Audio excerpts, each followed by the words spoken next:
வணக்கம். இன்னைக்கு நாம இந்திய அரசியலமைப்போட முகவுரைய பத்தி பார்க்க போறோம். இது வெறும் ஒரு முன்னுரை இல்லைங்க. இது நம்ம தேசத்தோட ஆன்மா, நம்ம நாட்டோட கனவுனே சொல்லலாம். வாங்க, இந்த கனவுக்குள்ள நாமளும் பயணம் பண்ணலாம். ஒரு நிமிஷம் யோசிச்சு பாருங்களேன். நம்ம இந்தியாவுக்குன்னு ஒரு ஐடி கார்டு இருந்தா எப்படி இருக்கும்? அதுல என்ன எழுதியிருக்கும்? அதை யார் கொடுத்திருப்பாங்க? அந்த ஐடி கார்டோட நோக்கம் என்னவா இருக்கும்? இந்த ஒரு சின்ன கேள்விதான் இன்னைக்கு நாம பேச போற விஷயத்தோட ஆரம்ப புள்ளி. நாம கேட்ட அந்த கேள்விக்கான பதில் வேற எங்கேயும் இல்ல, நம்ம முகவுரையில தான் இருக்கு. ஆமாங்க, இந்த முகவுரை தான் இந்திய அரசியலமைப்போட அடையாள அட்டை. நம்ம தேசத்தோட மிஷன் ஸ்டேட்மெண்ட்னு இதை சொல்லலாம். இது சிம்பிளா 3 கேள்விக்கு பதில் சொல்லுது. இத செஞ்சது யாரு? எதுக்காக செஞ்சாங்க? இதோட இலக்கு என்ன? சரி, ஒரு ஐடி கார்டு நம்ம கைக்கு கிடைச்சா நம்ம மனசுல வர்ற கேள்வி என்ன?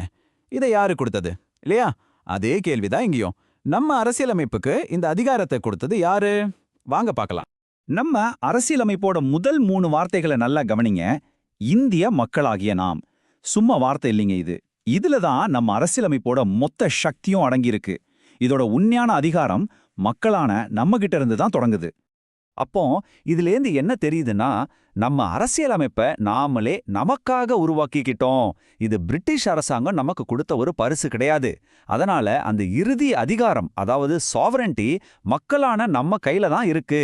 வேற எந்த வெளிநாட்டு சக்திகிட்டயோ, ஏன் நம்ம அரசாங்கத்துக்கு கூட முழுமையா இல்ல. ஓகே, ஒரு ஐடி கார்டுல பேர் இருக்கு, யாரு கொடுத்தாங்கன்னு தெரிஞ்சிருச்சு. அடுத்து என்ன இருக்கும்? அவங்களோட குணாதிசயங்கள், அவங்கள பத்தின ஒரு சின்ன விளக்கம் இருக்கும் இல்லையா? அதே மாதிரி நம்ம இந்தியாவோட கேரக்டர் என்ன, அதோட 5 முக்கிய குணாதிசயங்கள் என்னன்னு இப்போ பார்க்கலாம். இறையாண்மை, சமதர்மம், மத சார்பின்மை, ஜனநாயகம், அப்புறம் குடியரசு. இந்த 5 வார்த்தைகள் தான் நம்ம இந்தியாவோட அஸ்திவாரம். வாங்க, இது ஒன்னொன்னையும் கொஞ்சம் பிரிச்சு மேயலாம். முதல்ல இறையாண்மை, அதாவது சாவரின் அப்படின்னா என்ன? ரொம்ப சிம்பிள்ங்க. நம்ம நாட்டுக்குள்ள நடக்கிற விஷயங்கள்ல நம்மளோட முடிவு தான் ஃபைனல். அதே மாதிரி வெளிநாடுகளோட நம்ம எப்படி உறவு வச்சுக்கணும்னு நாம தான் முடிவு பண்ணுவோம். சுருக்கமா சொன்னா, நாம தான் நம்மளோட பாஸ். வேற யாரும் நம்மள கட்டுப்படுத்த முடியாது. அடுத்து 2வது வார்த்தை சமதர்மம், அதாவது சோஷியலிசம். இந்த வார்த்தை அரசியலமைப்பு எழுதப்பட்டப்போ இல்ல, 1976ல தான் இது சேர்க்கப்பட்டது. இங்க ஒரு முக்கியமான விஷயம் என்னன்னா, இந்தியாவோட சோஷியலிசம் மத்த கம்யூனிஸ்ட் நாடுகள்ல இருக்கிற மாதிரி கிடையாது. இது ஜனநாயக சோஷியலிசம்.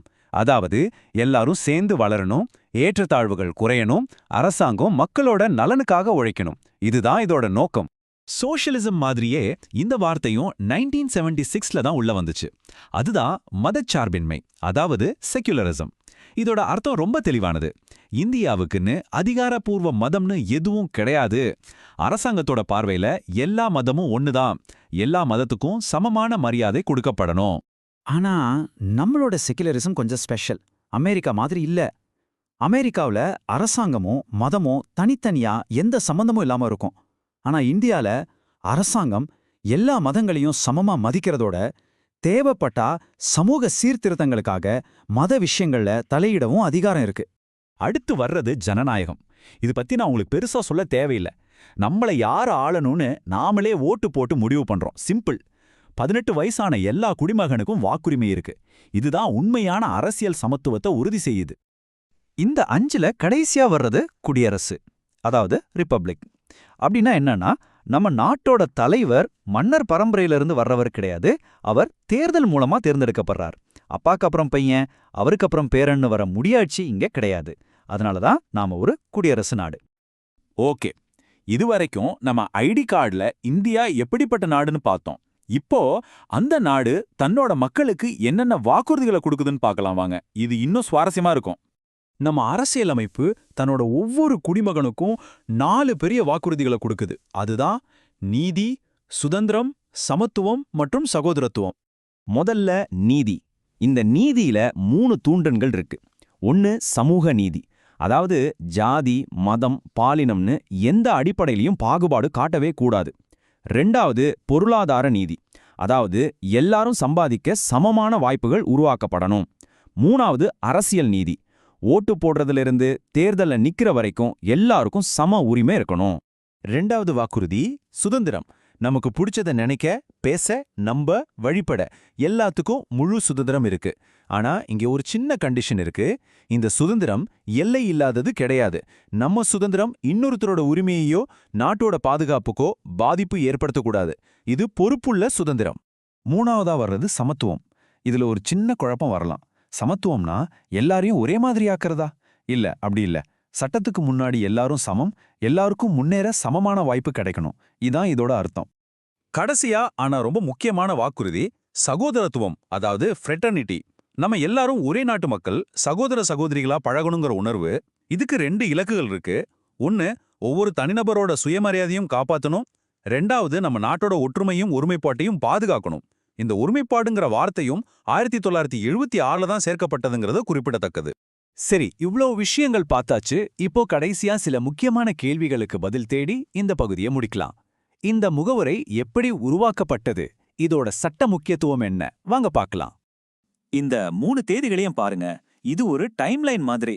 நவம்பர் 26, 1949ல நம்ம அரசியலமைப்பை ஏத்துக்கிட்டோம். ஜனவரி 26, 1950ல அது நடைமுறைக்கு வந்தது. ஆனா பாருங்க, 1976ல அதுல திருத்தம் கொண்டு வந்தாங்க. இதுல இருந்து என்ன தெரியுது? நம்ம அரசியலமைப்பு ஒரு கல்லுல செதுக்கின சிலை மாதிரி இல்ல. அது காலத்துக்கேத்த மாதிரி மாறக்கூடிய ஒரு உயிரோட்டமான ஆவணம். சரி, இவ்ளோ நேரம் பேசணும் இல்லையா? ஒரு குயிக் ரீகேப் பண்ணிடலாமா? இந்த டேபிள பாருங்க. இறையாண்மைன்னா சுதந்திரமான நாடு, சமதர்மம்னா மக்கள் நலன் காக்கும் அரசு, மதச்சார்பின்மைனா எல்லா மதத்துக்கும் சமமரியாதை. இது ஒரு நல்ல சீட் ஷீட் மாதிரி இல்லையா? அப்போ இன்னைக்கு நாம தெரிஞ்சுகிட்ட முக்கியமான டேக்அவேஸ் என்ன? 1, முகவுரைங்கிறது நம்ம அரசியல் அமைப்போட அடையாள அட்டை. 2, இதோட முழு அதிகாரமும் இந்திய மக்களாகிய நாம் கிட்ட தான் இருக்கு. 3, சட்ட சிக்கல்கள் வரும்போது இது ஒரு வழிகாட்டியா இருக்குமே தவிர இத மட்டுமே வச்சு கோர்ட்ல கேஸ் போட முடியாது. கடைசியா, இது காலத்துக்கு ஏத்த மாதிரி மாறக்கூடிய ஒரு உயிரோட்டமான ஆவணம்.